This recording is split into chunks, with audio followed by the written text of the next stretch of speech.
Le titre de mon message aujourd'hui, c'est la vie en campagne et l'arche de l'Alliance. Vous allez peut-être me dire c'est quoi le rapport entre la vie à la campagne et l'arche de l'Alliance.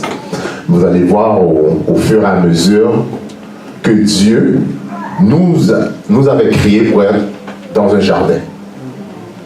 Et si vous vous rappelez très bien que Adam et Ève étaient dans un jardin, l'Éden, que Dieu avait planté. Dieu avait créé la terre en 6 jours, mais il a planté le jardin d'Éden sur la terre. Vous pouvez voir ça je pense dans Genèse 2. Et que dans ce jardin, lorsqu'ils ont péché, ils ont été chassés du jardin, et des chérubins protecteurs ont bloqué le jardin, et il y avait une épée flamboyante. Mais la campagne, mes amis, c'est de retourner à l'arche de l'Alliance, dans ce jardin. Et dans ma présentation, j'avais un écran noir. Bon. Dieu nous demande de mettre ton champ en état, puis bâtir ta maison. Fait que, avant de quitter à la campagne, il faut se préparer. C'est pas quelque chose qu'on prend à l'aveuglette, mais aussi qu'il faut avoir la foi, que je pourrais dire, parce que c'est pas une décision qui va être facile. Je vais être obligé de regarder aussi dans mon téléphone, parce que mon écran, est-ce qu'on peut faire devenir mon écran noir, le background? Je ne sais pas si c'est possible.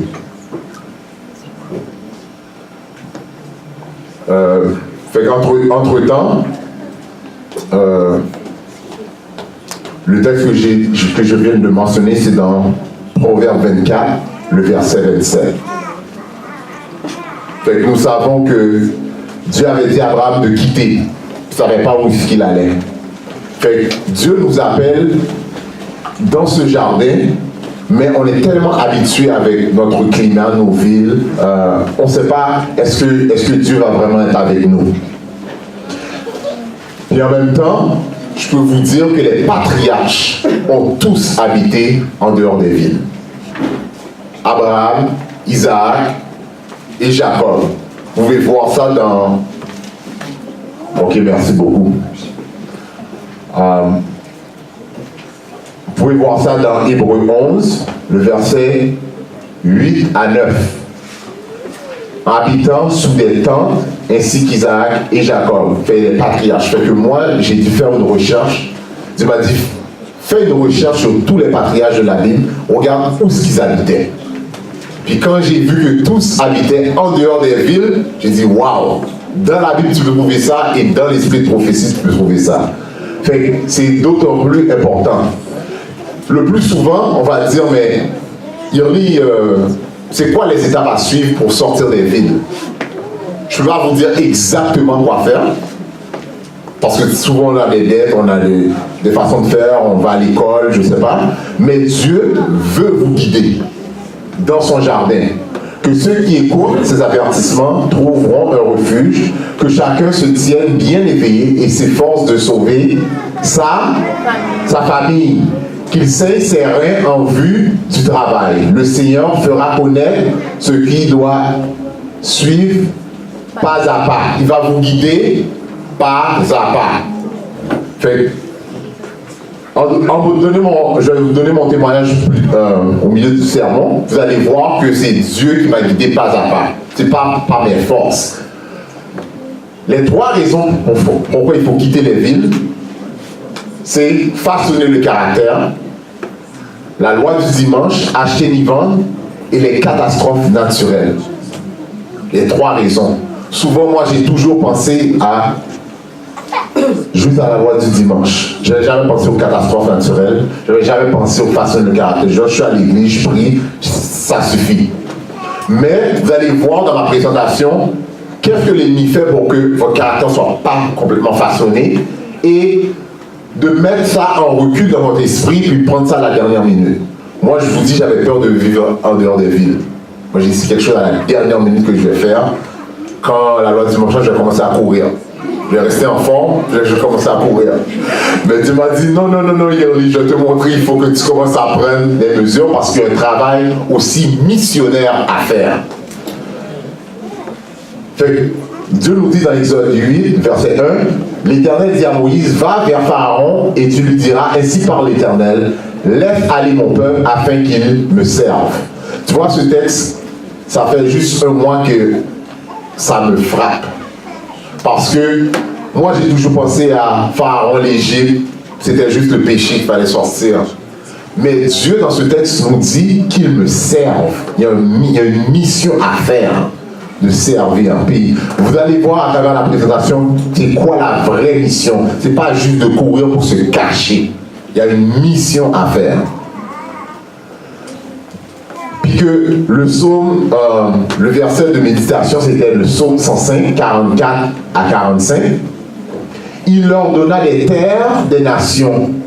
Ils possédèrent le fruit du travail des peuples, afin qu'ils gardent ses ordonnances et qu'ils observent ses lois. Louez l'Éternel. Psaume 105, 44 et 45. Qu'est-ce que Dieu fait? Il donne la terre des nations. En dehors des villes, Dieu veut vous le donner. Pour faire quoi? Afin qu'il garde ses ordonnances et ses lois. Dieu veut qu'on garde les commandements à travers la vie à la campagne. Maintenant, je vais vous donner un exemple. Comme on étudie l'Apocalypse, vous allez voir dans Apocalypse 12, quand la femme est poursuivie, qu'est-ce qui se passe?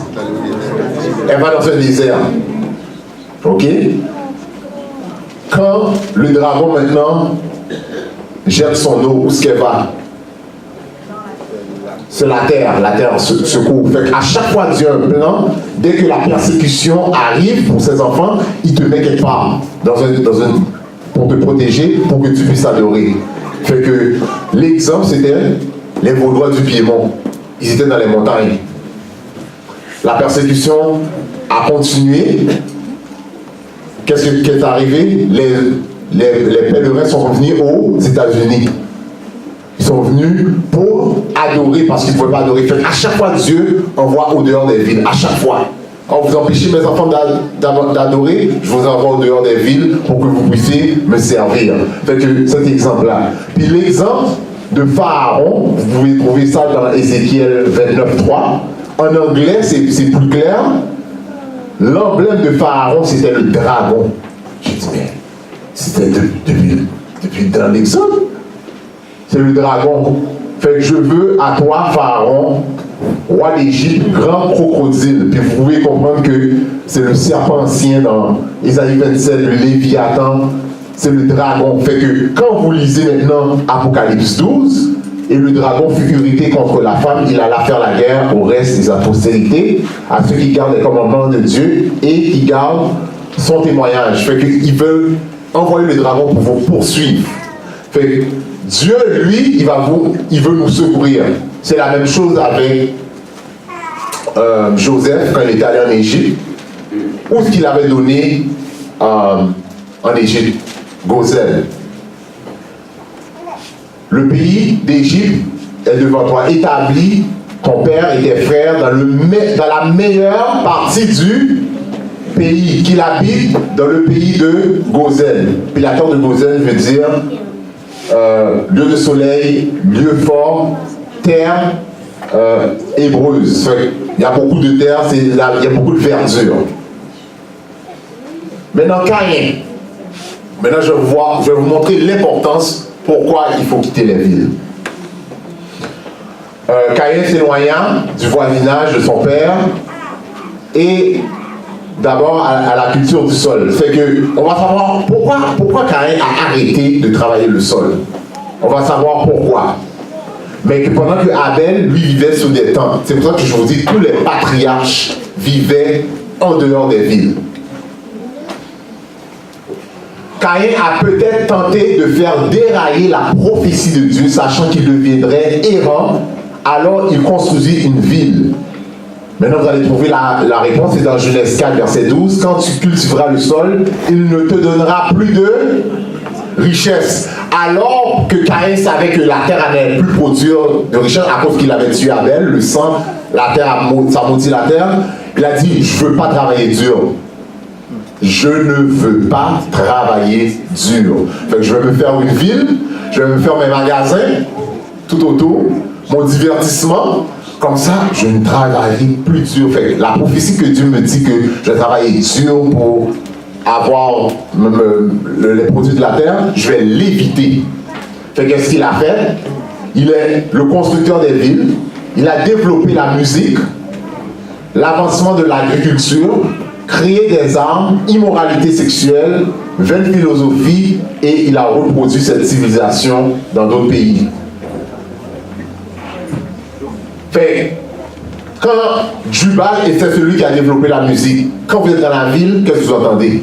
Les autos, les clubs, toutes sortes de musique, la télévision, puis maintenant, oublions ça, on a le téléphone, on a tout. Fait que la musique moderne est partout. Fait que ça vous influence. Ça, c'est le premier aspect. L'aspect de l'agriculture, les supermarchés. Comme il n'a pas voulu travailler la terre, qu'est-ce que tu vas faire? Tu fais un supermarché. Tu prends le travail des autres, tu le mets là. Toi, tu n'as pas besoin de travailler la terre. Fait que c'est sûr qu'il y avait encore peut-être de l'agriculture dans le temps. Mais lui, qu'est-ce qu'il fait? Moi, je ne veux pas que ce soit maudit, puis je veux que produire ça plus rapidement. Fait que maintenant, aujourd'hui, c'est rendu un plus haut niveau. On a les OGM. On change notre nourriture. Mais si tu faisais ta propre nourriture, vous voyez la différence? Fait qu'il y a cet aspect-là. Créer des armes. Je pense que Tisla forgeait tous les instruments d'airain et de fer. Fait la tuerie, les guerres, les crimes, les gangs de rue, toutes ces affaires-là, c'est dans les villes. Immoralité sexuelle. Les mecs pris 2 femmes. Le nom d'une était Ada et le nom de l'autre Tisla. Maintenant, on a toutes sortes de perversions. Fait que c'est dans la ville encore. Vaine philosophie. Les mecs disent à ces femmes, Ada et Tisla, écoutez ma voix, femmes de les mecs, écoutez ma parole. Fait que là, les philosophies, fait que on compte plus sur la Bible. Écoute-moi, qu'est-ce que je te dis? Fait que là, c'est la corruption, même à l'école. L'évolution, toutes ces affaires-là, c'est ma parole, c'est pas la parole de Dieu.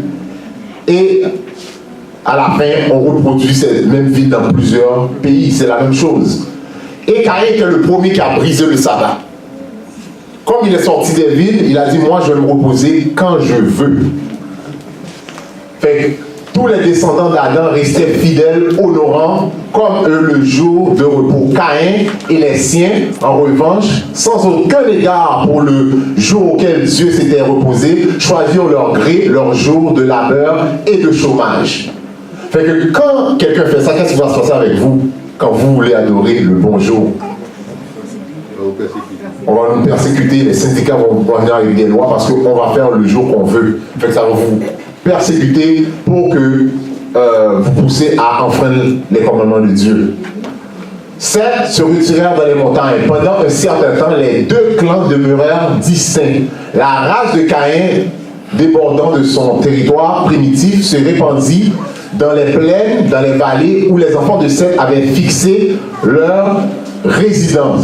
Ceux-ci, pour échapper à la contagion de leur exemple, se retirèrent où? Dans les montagnes. Aussi longtemps que dura cette séparation, ils demeurèrent fidèles à Dieu, à son culte. Quand il y a eu cette séparation, ils ont pu adorer Dieu comme un peu le peuple d'Israël quand ils ont quitté l'Égypte.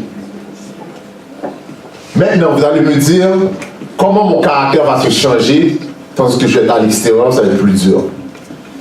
Mais on va le voir dans l'exemple de Moïse. Quand Moïse est parti à Madian, vous savez que Moïse est un peu, il avait le sang chaud. Il a tué, puis il pensait que c'est sa force qui allait délivrer le peuple de Dieu. Fait, qu'est-ce que Dieu l'a fait? Moïse avait d'ailleurs beaucoup de choses à désapprendre. Je vais juste lire les parties jaunes.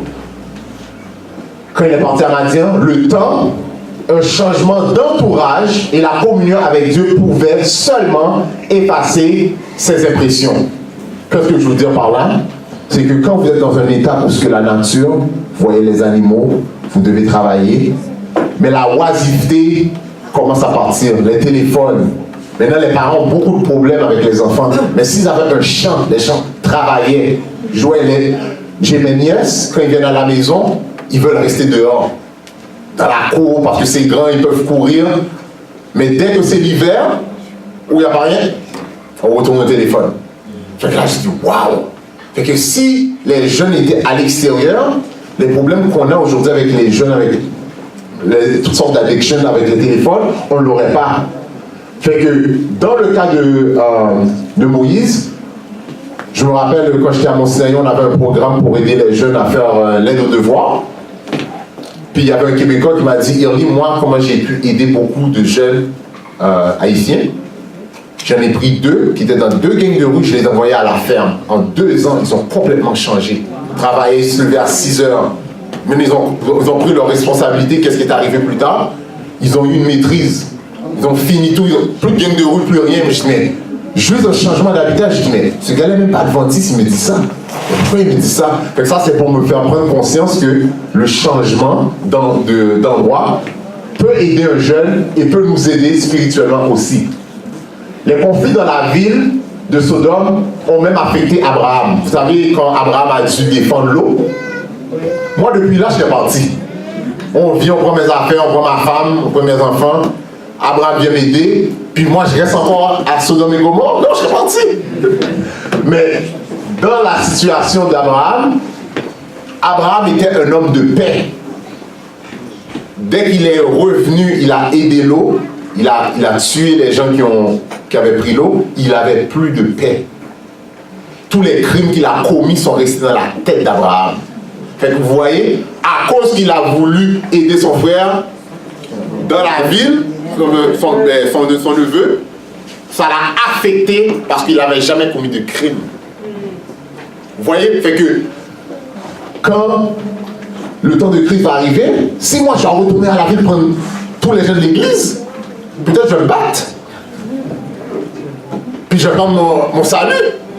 Fait qu'il faut faire un plan d'action depuis bien d'abord, de préparer les gens à sortir, parce qu'il va y avoir un conflit. Fait que même pour Abraham, ça a été dur, on sait qu'il a intercédé, puis que quand même Dieu avait pris la famille. Fait que sortez des villes, c'est mon message actuel. Soyez certains que notre peuple est appelé à habiter à des kilomètres des grandes villes. Événement des derniers jours, page 76. À des kilomètres. Moi, présentement, où j'habite, je suis à 1h30 de mon travail. C'est dur. Et c'est ça que Dieu nous donne. Fait que ça paraît fou, mais vous voyez ce qui se passe aux États-Unis présentement.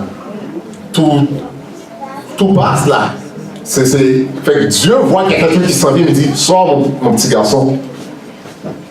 Quand tu voudras bouger, il sera peut-être trop tard. Peut-être tu n'auras plus de job, peut-être tu n'auras plus rien. Fait que Dieu veut nous donner un message crucial. Fait que voilà, ça c'est une phrase que l'ennemi, Satan a dit.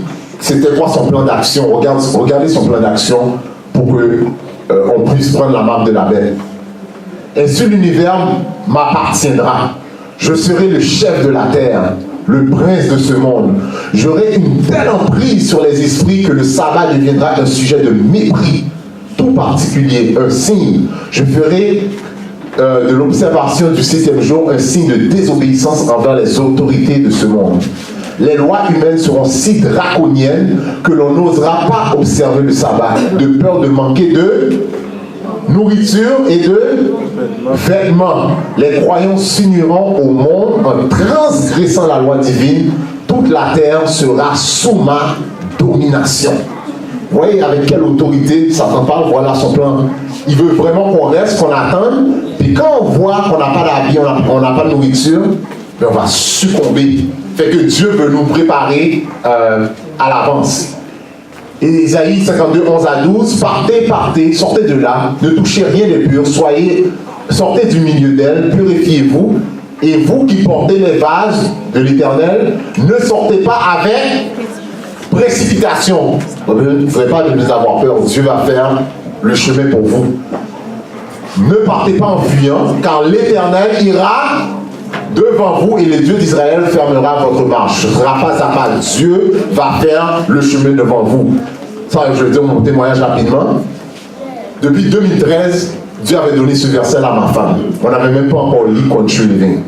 Puis elle me dit, je pense que Dieu me dit il faut qu'on quitte. Mais moi, j'ai dit, mais moi, c'est seulement moi qui travaille là. Je suis pas encore prêt là. C'est quoi cette affaire-là? Mais moi, je suis l'homme. Puis si je pars précipitément, je parais comme un fou. Fait, on a mis ça sur le back burner, on a mis ça en arrière. 2015, l'immoralité aux États-Unis passe, les lois homosexuelles passent. Puis tout d'un coup, je dis, wow! Tous les États ont légalisé ça. Non, il faut qu'on parte. Mais là, je me dis, où est-ce que je m'en vais? Fait que, en cherchant, on a commencé à chercher au dehors des villes. Puis en cherchant en dehors, sceptique, haute source, le bois pour chauffer la maison au bois, puis tout ça. Et là, je dis, mais, waouh, ce sera du travail, man, waouh. On a cherché, j'ai appris. Puis après ça, 1 an et demi, je le faisais avec un ami, on a arrêté de chercher. Là, je dis à Dieu, oh non, je vois là, mais j'ai peur, mais je ne veux pas faire ça tout de suite. Mais je peux vous dire, 2017, quand maintenant les catégories 5 de tornades ont commencé à frapper Porto Rico et les autres îles, Dieu m'a dit, qu'est-ce que tu fais là? Là, moi, je suis dit, Dieu, je t'attends, j'ai pas d'argent, c'est seulement moi qui travaille, je ne veux pas prendre un risque comme ça. Puis, Dieu me dit, le juste vivra par la foi. Je dis, mais... Ok, mais je me rappelle, il y avait Dwayne Lemon qui était venu à Boston. Puis il m'a dit, il faut prier parce que Dieu peut faire un miracle même si vous n'avez pas d'argent.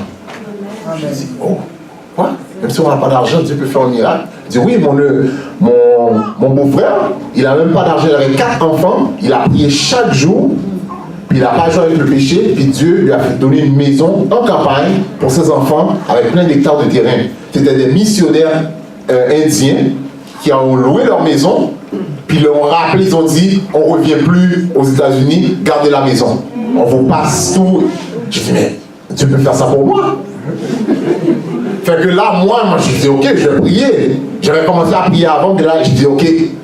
Après que j'ai vu en 2017 là, il faut vraiment prier chaque jour. Fait que je priais chaque jour. Depuis au moins 2015, je priais chaque jour sur ça, 2 ou 3 minutes par jour. Je faisais juste ça. Je dis, Dieu, si tu veux me bouger, il faudra que tu bouges. Fait que, en faisant ça, les amis, je reviens de la réunion de prière, je vais chez moi, je me sens troublé, je regarde les désastres partout, je vais me coucher, j'arrive pas à dormir. J'arrive pas à dormir. Je dis, Seigneur, pourquoi je ne peux pas dormir? J'ai pas des souvenirs, moi. Puis j'arrive pas à dormir. Puis à cause que je n'ai pas pu dormir, j'ai laissé ma femme sur le lit. Là, je commençais à prier pour les gens de l'église. Je dis, je ne trouve pas des souvenirs. Pourquoi je ne peux pas dormir? Là, je prends mon livre de chant, j'arrive pas à dormir. Dieu m'a dit, je n'ai pas fini de parler avec toi. Là, je prends ma Bible, mon livre de chant. Là, je vais dans le salon. Là, je commence à prier. Mais Dieu, j'ai dit, demain, je vais travailler là. Tu vas me tenir comme ça là. Là je prie, puis là je faisais la justification par la foi dans mon église et le sabbat, où ce que j'enseignais, là je continue ma lecture. Là le Dieu me fait tomber sur le texte Matthieu 6, 31-34. Ne vous inquiétez pas de ce que vous allez manger, boire. Ce sont les païens. Les païens, qu'est-ce qu'ils doivent? Ils doivent avoir un gros compte en banque pour faire n'importe quoi dans leur vie. Mais nous autres on vit par la foi. Fait qu'à cause de ça, moi je me suis dit, ok Seigneur, qu'est-ce que tu veux que je fasse? Puis Dieu m'a montré, tu dois bouger 7 semaines. Je dis, quoi? 7 semaines? Je vais faire la marche, je t'avais dit de partir, partez. Ça fait longtemps que je te dis ça. Je vais faire le chemin pour toi. Puis il a dit, tu as la foi, mais tu n'as pas la foi de la vie à la campagne. Tu es comme les païens. Tu dois tout avoir en banque. Fait que là, j'ai dit, ok Seigneur. J'ai dit oui Seigneur. Dès que j'ai dit oui Seigneur, j'ai prié, peut-être 2 h du matin. Je suis allé me coucher, j'ai dormi tout de suite. Amen. Fait que là, demain matin, j'ai dit, oh, je dois annoncer ça à ma femme. Je dis, chez nous, on part. Oh, finalement. Je dis, on va chercher cette fin de semaine. À la campagne, on va arrêter chez la famille. Il y avait une de ses soeurs qui était déjà à l'extérieur. Puis on va chercher. Puis là, Dieu dit, c'est pas ça le plus pire. Coupe ton bail. Je dis quoi? J'ai pas trouvé de maison. Si je trouve pas de maison, Seigneur, je vais dormir chez les gens. On va dire que je suis fou, que j'ai perdu la tête en tant qu'ancien. Fait que là, j'ai dit, oui, parce que ma femme me dit, mais si on trouve une maison, on va payer 2 mortgages. Tu vas payer la maison, tu vas payer le bail que tu n'as pas cancellé. Fait que là, j'ai dit, ok, Seigneur, j'obéis. On envoie la lettre au landlord. Puis, il me dit, ok, c'est beau. Je dis, oh mon Dieu, maintenant j'ai sauté, je ne sais même pas ce que j'ai atterri. On voit 2 maisons. La première maison, c'est tout ce qu'il faut. Mais je disais, mais cette maison, elle est tout rénovée, tout, il y a tout. Mais je pense pas que je vais l'avoir. Je suis sûr que ça va être cher. On fait les démarches. La deuxième maison, c'est pas ça. On a été approuvé. En lundi, on a négocié l'offre. Mardi, c'était signé. Le gars dit, je veux partir en Floride, je veux vendre la maison. Il n'y a personne qui est venu voir cette maison-là. Là, j'ai dit, oh, waouh! Fait que là, j'ai dit, ok, Seigneur, le message est sérieux. Si tu fais cette route-là comme ça pour moi, ça veut dire que tu veux vraiment que je quitte.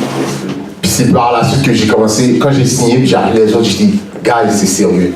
C'est vraiment sérieux. Parce que si j'ai trouvé la maison comme ça, Dieu peut faire ça pour vous aussi. Fait que, en partant, fait que là, c'est en août, là, je suis dans la maison, puis tout ça, puis là, qu'est-ce que je vis? Je dis, Dieu me dit, lis Matthieu 24. Lis Matthieu 24. Je connais ce chapitre-là. Lis Matthieu 24. Je lis Matthieu 24 comme dévotion un dimanche matin. Puis il me dit, quand je lis à partir du verset 15 à 17, c'est pourquoi lorsque vous verrez l'abomination et la désolation dont parle le prophète Daniel, établi en lieu saint, celui qui la lise, fasse attention alors que ceux qui sont en Judée fuient dans les montagnes. Puis Dieu m'a dit, arrête-toi là. Puis il m'a dit, c'est où la Judée? J'ai dit, c'est la deuxième partie, ben c'est après, c'est dans Jérusalem, mais vraiment plus loin. Country Living est là, dans Matthieu 24. Puis Dieu m'a rappelé, acte 1, verset 8, quand on étudie comment l'évangile a été prêché, ça commence à Jérusalem, dans la Judée, dans la Samarie, jusqu'aux extrémités de la terre. Dieu m'a dit, je commence par Judée, fait que tu dois être sorti. J'ai dit, waouh, j'avais jamais vu ça, Seigneur. Fait que Dieu a dit, tu cours dans les montagnes à partir de la Judée, pas Jérusalem. Parce que le premier chapitre de la grande controverse, c'est la désolation, la destruction de Jérusalem. Fait que là, quand Dieu m'a fait connaître ça, j'ai dit, waouh, je dois être déjà en Judée. Dieu a dit, t'es déjà en Judée. Mais tu vas aller plus loin encore, tu vas aller dans la Samarie après. Je dis, mais étape par étape. Fait que j'ai cherché c'était quoi la Samarie, puis Dieu m'a dit, va lire le prophète qui avait guéri Naaman, le prophète Élie. Puis la Samarie, qu'est-ce que ça va dire? Montagne de guet. Fait que ça suit acte 1, verset 8. La Judée, la Samarie est une extrémité de la terre, comme l'évangile. Fait que Dieu me dit, il y a une mission à faire à l'extérieur des villes en même temps. Fait que ceux qui voudront sortir, il sera vraiment difficile après. Avant longtemps, les villes seront troublées par tant de luttes et de confusion qu'on ne pourra plus en sortir même en le voulant. Il faut préparer pour de tels événements. C'est la lumière qui m'a été donnée. Fait que le plan divin, c'est de cultiver nos terres. C'est ça que Dieu voulait. J'allais où?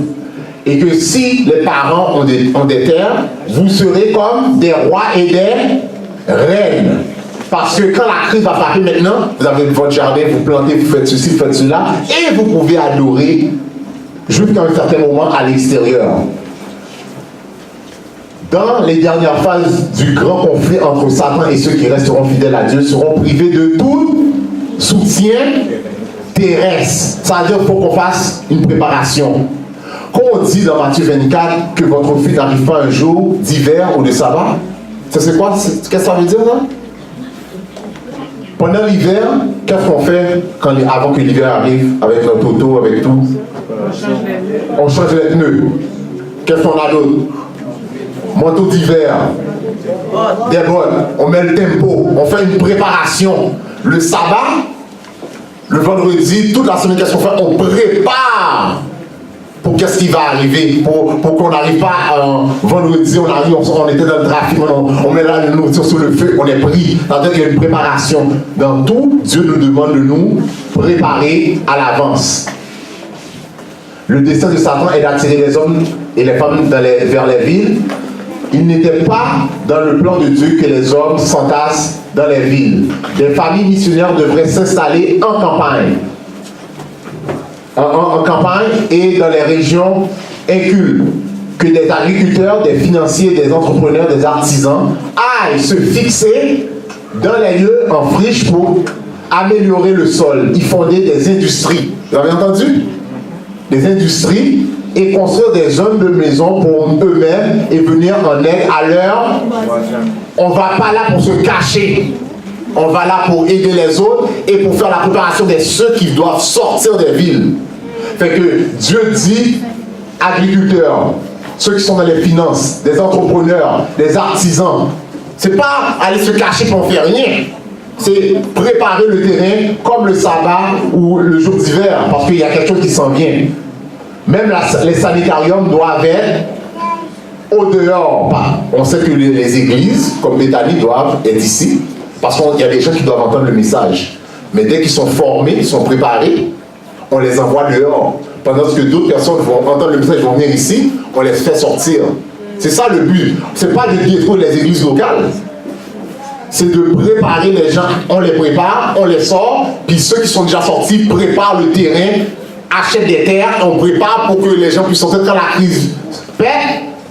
Va à tel endroit, va à tel endroit, va à tel endroit. Vous voyez le lien entre l'église, les églises locales et le travail missionnaire. Fait qu'on connaît les villes de refuge.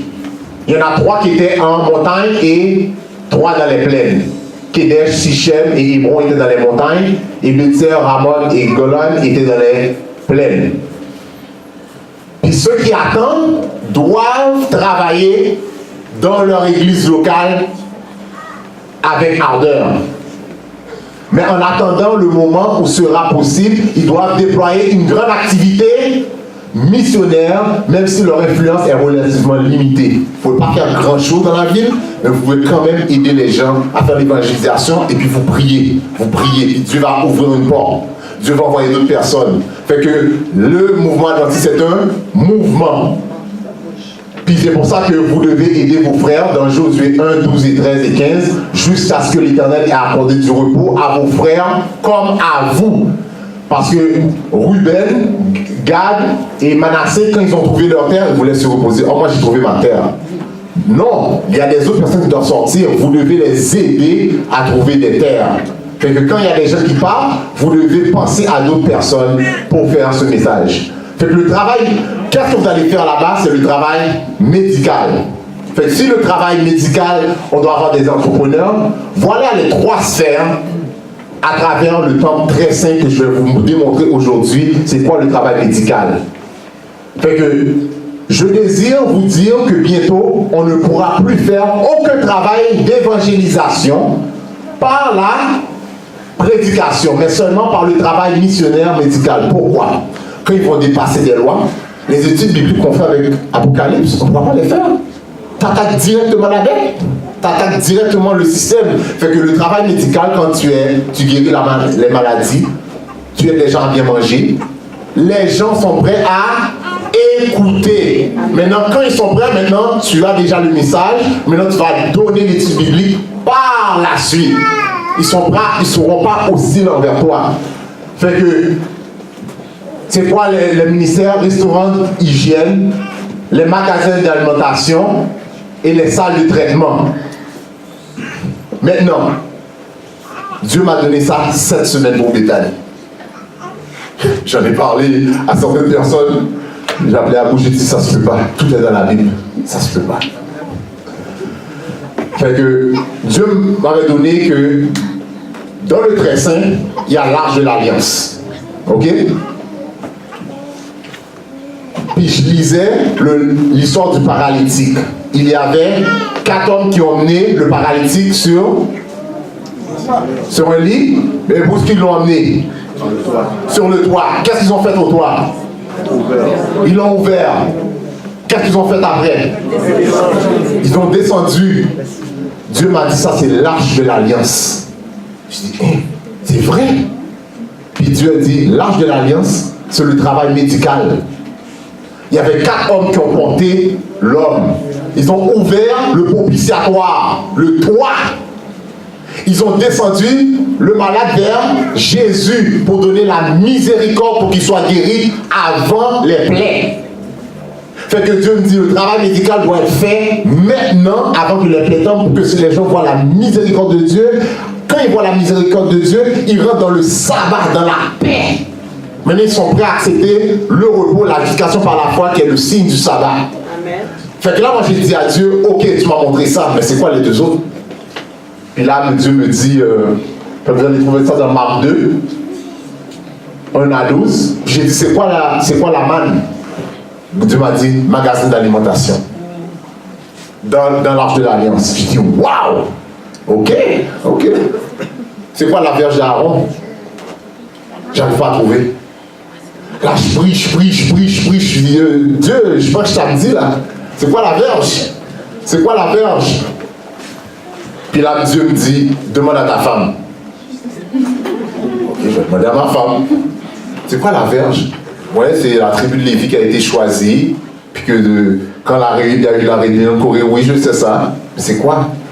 Mais Dieu là, ma femme me dit, ils ont été déclarés les vrais prophètes de Dieu qui dirigent le peuple. C'est ce que Dieu m'a dit. C'est la vraie éducation, true education. On doit enseigner les gens à travers la parole, les enseignements, les études bibliques, tout ça. Fait qu'on a les 3 ministères qu'on doit faire au dehors des villes. Fait qu'à la fin, j'avais lu ça plus tard, même là, même les ordonnances qui étaient à côté de l'arche, on nous dit que l'évangile est à partir des préceptes de Lévitique. Pourquoi Lévitique? Lévitique, c'est d'être saint. Fait qu'on est dans le temps des expiations. Fait que le tout, c'est d'être saint devant Dieu, mais c'est de faire l'œuvre médicale en dehors des villes, emmener les gens qui sont malades au dehors des villes, les enseigner, true education, et qu'il y aura des faux miracles bientôt. C'est juste la verge à Aaron, c'est ça la vraie chose que nous devrons faire. Les industries, la bonne nourriture, et à la fin, les gens vont avoir cette justification-là qui est donnée par Christ et qui est en contact avec Ésaïe 58, la guérison et le sabbat, la miséricorde. Fait, j'avance, et puis le dernier, c'est le changement climatique. Je n'ai pas besoin de vous dire, vous voyez qu'est-ce qui se passe. Il y a des vents, il y a de la glace, on ne sait pas dans quelle saison on s'en va même. À chaque fois, il y a des changements. Partout. Durant je crois début 2018, quand il y a eu les vents à Ottawa. Ouais, les ouragans. Tout d'un coup, détruit. Plus de maisons. Fait que Dieu nous donne des signes. Ça peut nous arriver. Puis nous autres, on tient le sabbat. Oh, mais moi, j'ai perdu ma maison, mais tout le monde doit travailler là. Il faut réparer les choses. Puis vous n'allez pas dire que moi je garde le sabbat. Mais si vous étiez déjà au dehors, vous étiez déjà plus sain, vous n'avez pas à faire cette confrontation. C'est sûr que Dieu a dit, je détruis ceux qui détruisent la terre. Il ne veut pas qu'on détruise la terre. On n'est pas contre les changements climatiques. On est pour que la terre soit restaurée, mais pas dans les termes que le monde le veuille. Les 3 malédictions du changement climatique se sont passées avec la malédiction d'Adam et Ève, la malédiction de Caïn et la malédiction du déluge. Vous pouvez voir dans les prophéties, au jour de Noé, par la suite de la désobéissance d'Adam et du meurtre de Caïn, une double malédiction reposait sur la terre. Le péché avait amené la terre, une 3e affreuse malédiction. Toute la surface de la terre a été bouleversée. Quand les eaux commençaient à diminuer, et les collines et les montagnes étaient entourées d'une vaste mer fâcheuse. Fait que le changement climatique, ça se passe partout. Maintenant, les jeunes rentrent là-dedans. même en Europe. Première grève scolaire pour le climat en France. Le pape dit le climat est un bien commun. Green Deal, toutes ces affaires-là sont en train de se passer. Dieu provoque que la nature soit dérangée pour emmener cette loi du dimanche. Fait que, inévitablement, la loi du dimanche va s'arrêter pour le dimanche. Le changement climatique, tranquillement, les gens, il y avait un reportage, les gens demandaient quel jour vous pensez que la terre devrait se reposer. Tout le monde a dit dimanche. En Europe, European Sunday Alliance, les familles. Quel jour que vous pensez que vous devez vous reposer pour y avoir du temps avec la famille le dimanche? Un troisième groupe. Quel jour vous pensez qu'il faut adorer le dimanche? Fait, qui va être mis à côté? Les Adventistes, exactement. Fait que maintenant, j'ai dit, waouh, ça c'est grave, Seigneur. Mais ça c'était encore plus grave que ce que j'ai su. J'étais sur WhatsApp. On dit, l'une des plus belles villes maintenant en Afrique, c'est le Rwanda, où il y a eu le génocide. Maintenant, c'est clean. Si vous allez plus tard, après le sabbat, regardez le Rwanda, à quel point c'est impeccable. Je dis, waouh, ça c'est parfait ça. J'étais content, je dis, mais c'est qui ce président-là qui fait ce beau travail-là? C'est Paul Kagame. Et là, je dis, waouh, il a renouvelé le pays. Mais quand j'ai lu l'article, il a dit, toute la ville entreprendre le travail le samedi pour nettoyer. Je dis, quoi? Ok, attends, il ne faut pas être trop excité là. Le samedi. Fait que maintenant, Kigali, en France, l'accord du Kigali sur le gaz à effet de serre est un grand pas en avant dans la lutte pour le changement climatique. Ce que vous voyez ici est Umunganda, un nettoyage de la communauté, le dernier sabbat de chaque mois. À cause de ça, les adventistes au Rwanda ont demandé une accommodation. On les a donné le permis de travailler le dimanche. C'est les seuls qui travaillent le dimanche. Vous pensez que ça leur va rester longtemps? Fait que, à cause de ça, cet événement se nomme Kiwanda, mot qui traduit par venir ensemble pour un but commun. Fait que vous voyez la décision, vous voyez le plan. Sustainable Goals. Fait que vous voyez que l'ennemi travaille d'arrache-pied et travaille discrètement sur plusieurs facettes pour que les gens ne voient pas. Le mouvement en faveur du repos du dimanche fait son chemin dans l'ombre. Ceux qui ont la responsabilité cachant son véritable but au point que beaucoup de ceux qui y adhèrent n'en voient pas la portée. Ces prétentions ont l'apparence chrétienne. Mais dès qu'il se manifestera au grand jour, son bagage relèvera l'esprit du dragon. Fait que, comme il y avait été accusé, c'est toi qui as changé le climat, nous serons accusés que nous avons changé le climat. Parce que c'est eux qui servent Baal. Mais on voudra leur montrer la parole de Dieu, ils vont dire c'est à cause de vous, vous n'êtes pas en accord. Dans le temps de Jonas, changement climatique, qu'est-ce que le changement climatique? À cause que Jonas était dans le bateau, il ne voulait pas prêcher à Ninive. Qu'est-ce qui est arrivé? La tempête. Qu'est-ce que les autres personnes dans le bateau faisaient? Ils ont jeté Jonas, mais avant, ils priaient tous. Ils étaient tous ensemble, priaient leur Dieu d'un commun accord pour que la tempête arrête. Mais quand ils ont vu Jonas ne rien faire, ils ont dit, waouh, c'est toi le problème. Tu n'es pas pour le changement climatique, tu n'es pas pour ci, tu n'es pas pour ça. Oh, mais on va te jeter dehors. Dès qu'il a été jeté dehors, la tempête s'est calmée. Fait que vous voyez, tous ces exemples-là sont dans la Bible. Puis le temps de Jésus, ils ont accusé Jésus qui voulait détruire le temps et le rebâtir en 3 jours. Il parlait spirituellement. Mais qu'est-ce que les gens ont fait? Ils ont dit, mais tu es un destructeur. Tu veux détruire. Puis pourtant, ils n'ont pas compris l'aspect spirituel. Voilà le verset qui sera utilisé, qui est utilisé pour nous, mais ils vont l'utiliser pour eux. Néhémie 13, 18, qui dit, n'est-ce pas ainsi qu'ont agi vos pères? N'est-ce pas à cause de cela que notre Dieu a fait venir tous ces malheurs sur nous et sur cette ville? Vous avez attiré de nouveau sa colère contre Israël en profanant le sabbat. C'est à cause qu'ils ont profané le sabbat que les désastres naturels se passent. Mais ils vont dire que c'est l'inverse, c'est vous qui n'adorez pas le dimanche qui fait qu'on doit vous éliminer. Vous voyez tous ces plans-là, mais qu'est-ce qui nous fait qu'on résiste au message? Je vais finir. C'est que on ne voit pas qu'est-ce qui s'en vient. On ne voit pas. Je vais le dire pour moi-même, je ne voyais pas moi-même. Si vous lisez Matthieu 13 à 15, c'est pourquoi je leur parle par des paraboles, parce qu'en voyant, ils ne voient point. Et qu'entendent, ils n'entendent point. Ils ne comprennent point. Et pour eux, s'accomplit sa prophétie d'Ésaïe. Vous entendrez de vos oreilles et vous ne comprendrez point. Vous regarderez de vos yeux et vous ne verrez point, car le cœur de ce peuple est devenu insensible. Dieu les parlait, ils ne comprennent pas. Ils parlent en parole, ils ne comprennent pas. Puis dans le psaume 135, 15 à 17, les idoles des nations ont de l'argent et de l'or, elles sont l'ouvrage des mains de l'homme. Elles ont une bouche et ne parlent point.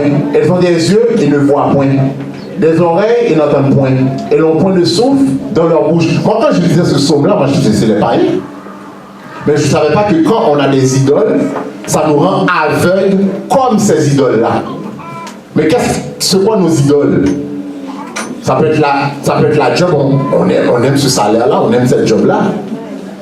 Il y a les jeunes, c'est la télévision, il y en a c'est le sport. Fait que tout le monde l'ennemi a mis tellement de pièges que tout le monde on sait que ça va venir, on sait que la loi du dimanche va venir, mais on va attendre à la dernière minute et on va faire le sprint. On va quitter les villes en courant. Puis Dieu va nous faire trouver de l'agriculture, on va tout trouver. Non, il fallait se préparer. Fait que l'ennemi utilise ce qu'on appelle le bread and circus. C'est ça qui a fait tomber Rome. Qu'est-ce qu'ils ont fait? Ils ont bloqué l'agriculture. Aux États-Unis, en 1800, tout le monde était presque agricole. Ils ont commencé à créer les trains, les villes. Les gens on les a fait payer des taxes. Les gens ont perdu leur ferme, leur terre agricole. Ils sont allés en ville. Ils ont haussé les prix. Fait que les gens ont perdu au fur et à mesure leur prix. Fait que maintenant, quand tu as 4 enfants, tu n'arrives pas à nourrir tes enfants, mais va en ville. Va en ville pour être ingénieur. Puis tu vas ramener l'argent pour la famille parce que présentement c'est dur. C'est ça que l'ennemi a fait avec Rome. Ils ont enlevé les terres. Puis après ça, les gens se sont allés se fâcher. Qu'est-ce qu'ils ont fait? Ils ont donné du entertainment. Les gladiateurs, les coliseums. Fait que ça que Satan nous fait aujourd'hui, au lieu qu'on se fâche des abus qui se font dans les villes, mais on a un show à regarder. On a un programme à regarder, on a WhatsApp à regarder, on a ci à regarder, fait qu'on est calme. On est calme jusqu'à la détresse. Fait que l'ennemi, fait que même moi là, quand je regardais beaucoup de games de basket, regardez 82 games, NFL 19, NHL 80, 132 baseball à 133. Fait que qu'est-ce qu'il donne? Chacun une idole. Hélas. Pour qu'on ne voit pas qu'est-ce qui s'en vient et préparer le terrain. Et le dernier point que je pourrais vous dire, c'est le système scolaire. Les systèmes scolaires, présentement, veulent former les gens à être des fonctionnaires. Pas des gens qui pensent au dehors du cadre. Tu as ta job, tu fais ça de 9 à 5, 8 à 4, tu rentres chez toi, demain on recommence. Demain on recommence. Demain on recommence. Jusqu'à la crise s'en vient, on ferme. Et on te prend dans les taux. Fait que, vous voyez, dans le passé, l'homme a été premier. Dans le futur, le système doit être premier. Ce que j'exige de l'ouvrier n'est plus de reproduire sa propre initiative, de penser par soi-même puis de créer ses propres choses, mais d'exécuter méticuleusement les ordres donnés dans les moindres détails. Les hommes et les femmes ordinaires vont devoir être dociles, industrieux, ponctuels, irréfléchis et satisfaits. De cette qualité, la satisfaction sera considérée comme étant la plus importante. Le dernier texte que je vous donne, les prophéties. Les maisons et les terres ne seront d'aucune utilité pour les fidèles pendant le temps de trouble. Car ils devront fuir des foules furieuses en ce temps-là. Ils ne pourront disposer de leurs biens pour faire avancer la cause de la vérité présente.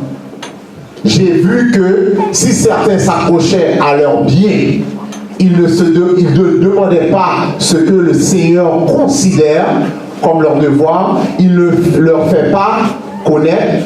Il leur permet de garder leurs biens qui, lorsque vient le temps de trouble, deviennent pour eux comme une montagne les écrasant. Ils voudraient en disposer et ne le peuvent pas. Mais s'ils avaient cherché son enseignement, le Seigneur leur aurait appris au temps opportun et quand et comment vendre.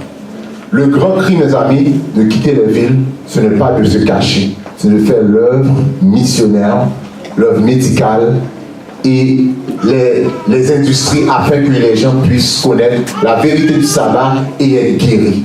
C'est ça le message que j'avais pour vous. Dieu peut vous guider pas à pas comme il m'a guidé. Amen.